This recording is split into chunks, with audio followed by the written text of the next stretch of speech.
Assalamualaikum warahmatullahi wabarakatuh. Perkenalkan, nama saya Faizah, NIM 19010118. Saya mahasiswa Akademi Farmasi Yana Susada Bangkalan. Pada video kali ini saya akan membahas tentang materi mata kuliah Kewirausahaan Farmasi bab 10 yang akan menjelaskan tentang menjalankan usaha. Untuk poin pertamanya yaitu tentang mengelola produksi.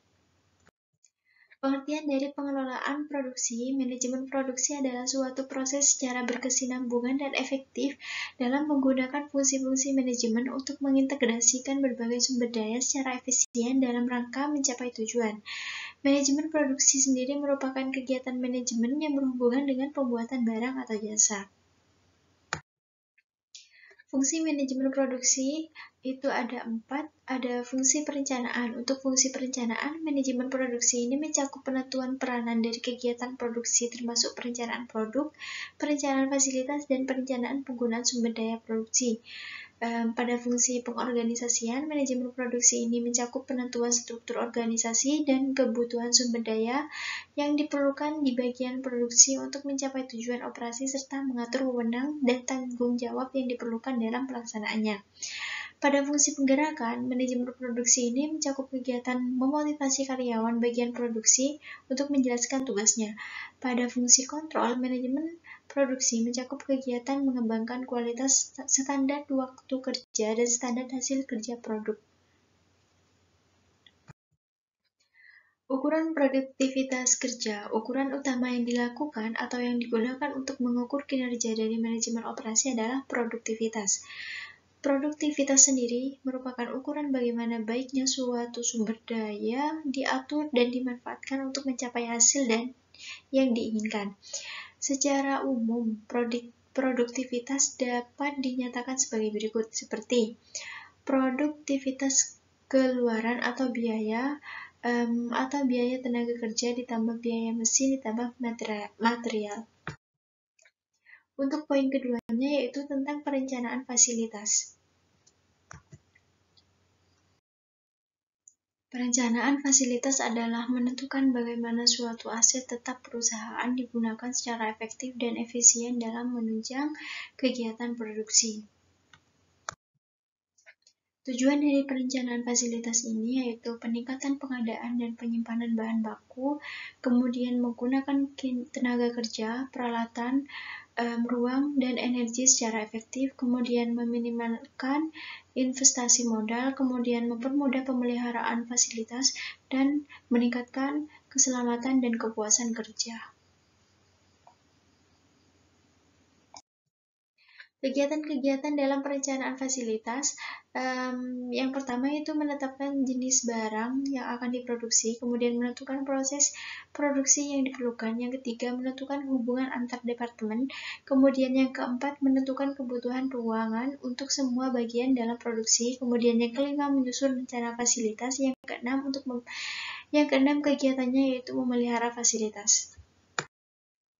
Jenis perencanaan fasilitas produksi, ada perencanaan lokasi untuk menentukan tempat pabrik sebaik mungkin agar dapat memproduksi dengan lancar, kemudian dengan biaya operasional yang murah, serta memungkinkan perluasan di masa depan. Kemudian penentuan lokasi pabrik ini perlu dipertimbangkan, di antaranya yang perlu dipertimbangkan yaitu mudah dijangkau oleh konsumen, dekat dengan bahan baku, ketersediaan tenaga kerja, ketersediaan tenaga listrik, ketersediaan air, ketersediaan alat transportasi, dan memungkinkan perluasan di masa depan. Untuk perencanaan yang kedua yaitu tentang tata letak pabrik.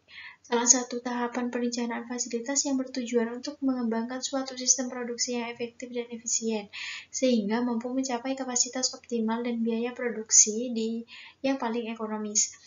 Tujuan penyusunan tata laksana ini yaitu pemanfaatan peralatan pabrik secara optimal, penggunaan jumlah tenaga kerja yang paling minimum, kemudian aliran bahan baku dan produk yang lancar, kebutuhan persediaan yang rendah, pemakaian ruang yang efisien, ruang gerak yang cukup untuk kegiatan operasional dan pemeliharaan, kemudian biaya produksi dan investasinya yang rendah, kemudian keselamatan kerja yang tinggi, dan suasana kerja yang menyenangkan.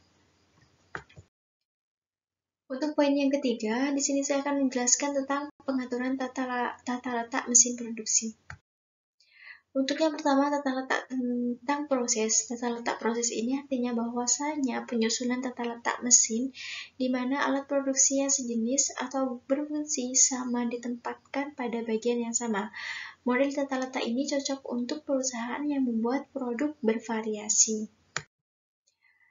Keuntungan dari tata letak ini yaitu pemanfaatan mesin yang tinggi, kemudian yang kedua kemungkinan penggunaan mesin yang multiguna sehingga cepat mengikuti perubahan produk, yang ketiga investasi yang rendah karena dapat mengurangi duplikasi mesin, yang keempat sangat fleksibel dalam pengalokasian personel.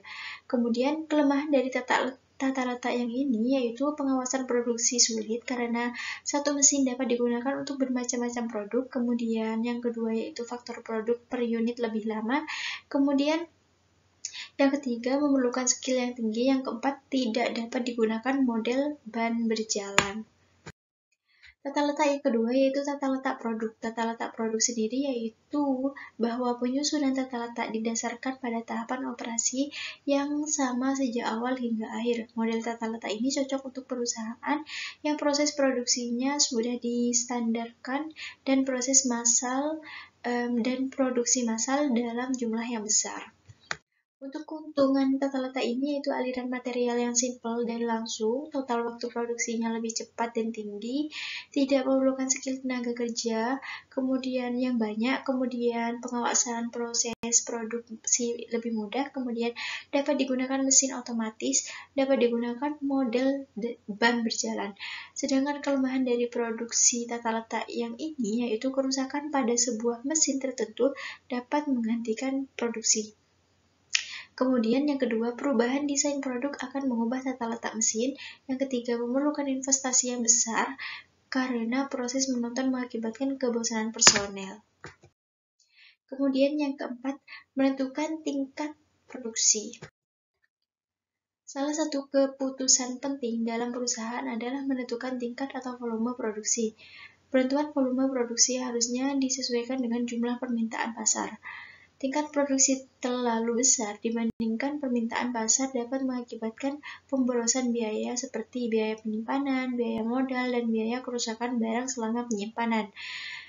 Tetapi tingkat produksi yang terlalu kecil dibandingkan permintaan juga mengakibatkan hilangnya kesempatan memperoleh keuntungan dan hilangnya para pelanggan. Salah satu cara penentuan volume produksi adalah dengan menggunakan model peramalan seperti estimasi. Estimasi sendiri dapat dilakukan dengan cara metode kuantitatif yaitu membuat ramalan dengan bantuan metode statistika dan matematika.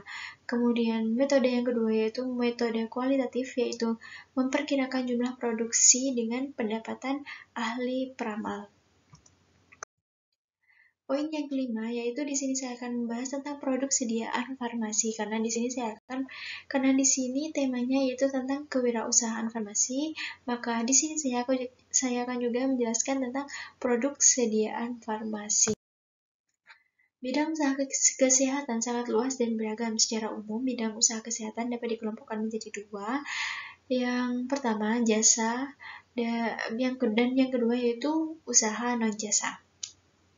Banyak usaha di bidang kesehatan seperti praktik dokter, praktik bidan, praktik fisioterapi. Yang kedua, rumah sakit umum atau rumah sakit khusus. Yang ketiga, pelayanan kesehatan tradisional. Yang keempat, klinik pratama, klinik madya, dan klinik utama.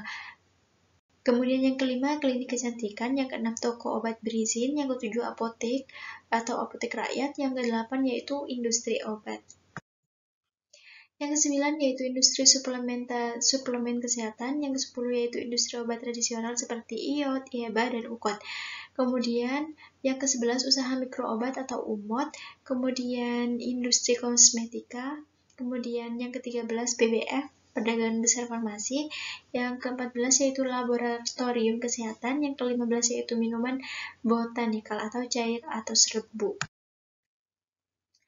Kemudian yang ke-16 yaitu produk industri rumah tangga, misalnya produksi madu herbal, minuman serbuk herbal, makanan fusional. Yang ke-17, perbekalan kesehatan rumah tangga, misalnya disinfektan, kapas, tisu, popok bayi, botol susu, karbol, dan sebagainya.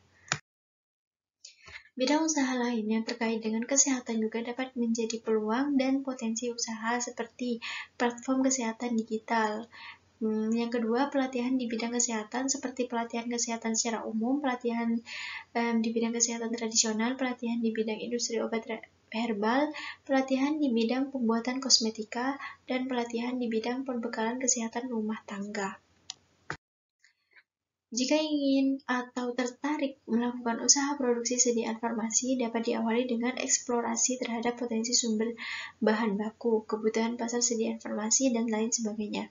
Hasil eksplorasi tersebut kemudian dianalisis untuk mengetahui sejauh mana manfaat dan peluangnya untuk dapat dikembangkan menjadi produk yang inovatif, yang berkualitas, dan memiliki nilai jual yang tinggi. Proses produksi yang dikembangkan dapat mengacu pada potensi sumber baku belum banyak dimanfaatkan, namun bahan bakunya tersedia. Perbaikan proses pengolahan dan usaha yang ada, pengembangan teknologi baru, pengembangan sediaan baru, atau mendesain produk yang sesuai dengan kebutuhan konsumen segmentasi pasar. Proses produksi sediaan farmasi mengacu pada standar cara produksi yang berlaku seperti sediaan obat, yaitu CPOB, tentang cara produksi obat yang baik. Yang kedua, sediaan obat tradisional, yaitu CPOTB, cara produksi obat tradisional yang baik. Yang ketiga, sediaan kosmetika, yaitu CPKB, yaitu cara produksi kosmetika yang baik. Yang keempat, perbekalan kesehatan rumah tangga atau PKRT, yaitu CPPKRTB, cara produksi. Kemudian yang kelima, perbekalan kesehatan rumah tangga yang baik. Sekian presentasi yang dapat saya sampaikan, kurang lebihnya saya mohon maaf. Semoga materi yang saya sampaikan ini bisa bermanfaat dalam segala bidang usaha. Kurang lebihnya mohon maaf. Wassalamualaikum warahmatullahi wabarakatuh.